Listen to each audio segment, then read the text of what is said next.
Bonjour, nous allons parler de Viaduc, donc Viaduc que vous coachez, que vous avez la responsabilité, dans un contexte de big data, puisqu'on est sur le C2E cette année.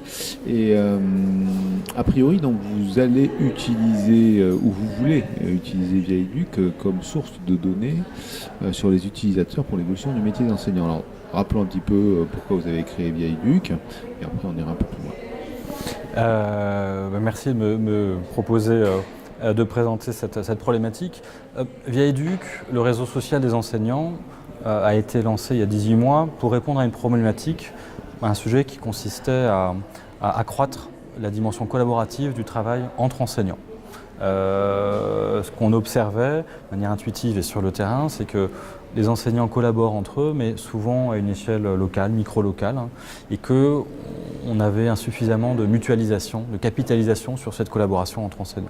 D'où l'idée de lancer Viaduc, un réseau social professionnel, un Facebook ou plutôt un LinkedIn pour les enseignants, pour qu'ils puissent se mettre en réseau, partager davantage d'informations et produire ensemble, collaborativement, des ressources qui leur soient utiles en classe ou pour leur développement professionnel. Lancé il y a presque 1 an et demi, on avoisine aujourd'hui 40 000 utilisateurs. Et une des spécificités de Viaduc, notamment par rapport à l'offre privée, on ne va pas la nier, elle nous est antérieure, Facebook, LinkedIn, d'autres réseaux, c'est que au regard des données personnelles, on a une politique qui est extrêmement stricte, publique. Viaduc, c'est porté par un groupement d'intérêt public, donc derrière il y a une problématique d'intérêt général. Donc en gros, les datas, on ne s'en sert pas à des fins commerciales, on ne les utilise pas pour les céder à des tiers, il n'y a pas de publicité sur Viaduc. En revanche, ce qui nous intéresse avec ces données, anonymisées bien sûr, c'est de pouvoir comprendre comment les enseignants travaillent entre eux, comment, en tout cas ceux qui sont sur Viaduc, qui vient, pourquoi faire, d'où viennent-ils, de quel horizon, quels sont leurs centres d'intérêt, leur discipline, leur académie. Qu'est-ce qu'ils font sur Viaduc? Est-ce qu'ils ont un comportement plutôt passif de consommation et de veille d'information? Ou est-ce que la dynamique collective et collaborative les fait produire ensemble, échanger de l'information, se recommander X ou Y ressources, quel type de ressources? Et ça, c'est la première ambition. On en est aux prémices. On connaît quelques données macro sur quel est l'utilisateur type, quelles sont les communautés qui travaillent le plus, produisent le plus, échangent le plus. On observe d'ailleurs qu'il y a des éléments assez intéressants sur le profil d'un utilisateur. Il n'y a pas d'effet générationnel, on n'a pas plus de jeunes enseignants, il n'y a pas une surreprésentation des jeunes.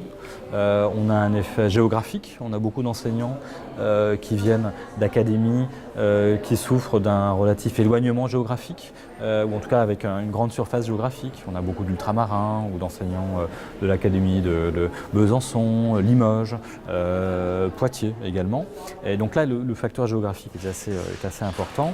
Et puis on a un tropisme digital fort. Et l'enjeu demain, ça va être d'aller au-delà des cercles de ceux qui ont ce tropisme ou cette inclination digitale vers les ressources ou les outils digitaux. L'enjeu demain aussi, compte tenu du fait que Viaduc doit devenir un hub, un centre de socialisation pour d'autres plateformes, en s'interconnectant avec Myriae, en s'interconnectant avec Magister, en s'interconnectant avec Canoprof.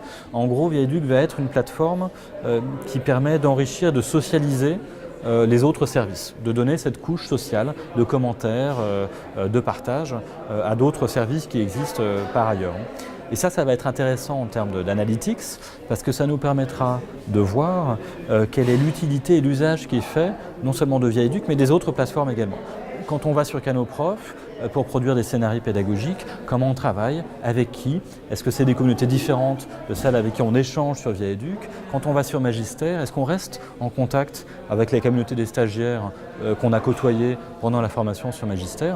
Bref, autant d'éléments qui vont permettre, dans une démarche de co-design, d'affiner l'offre, le service qui est rendu aux enseignants, parce qu'on va pouvoir suivre, mesurer qu'est-ce qu'ils font, avec qui, comment et pourquoi à partir de Viaduc. C'est ça l'enjeu en fait de l'analytics sur Viaduc.